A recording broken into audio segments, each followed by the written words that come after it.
टाकाऊ नारळापासून टिकाऊ वेगवेगळ्या बनवल्या वस्तू. इंडियन मेडिकल असोसिएशन महिला विंग व ग्रामपंचायत माळवणी उमेद यांचा पुढाकार.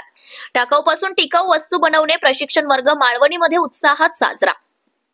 इंडियन मेडिकल असोसिएशन महिला विंग व ग्रामपंचायत माळवणी उमेद यांच्या संयुक्त विद्यमाने महिला व तरुण युवतींना टाकाऊ नारळापासून वेगवेगळ्या वस्तू कशा बनवायच्या, त्यांची विक्री कशी करायची, स्वतः हा व्यवसाय घरी कशा पद्धतीने महिला करू शकतात यांचा सविस्तर माहिती देण्यात आली आहे. स्कूल ऑफ स्कॉलर्स कला शिक्षक महेश ठाकरे यांनी उत्कृष्ट ट्रेनिंग मुलींना व महिलांना दिलंय. कार्यक्रमाचं नियोजन डॉक्टर संगीता तावडे यांनी केलंय. मुलींना ऊर्जा मिळावी, नवीन झेप युवतींनी घ्यावी अशी प्रेरणा मनोगतातून डॉक्टर संगीता तावडे यांनी व्यक्त केली आहे.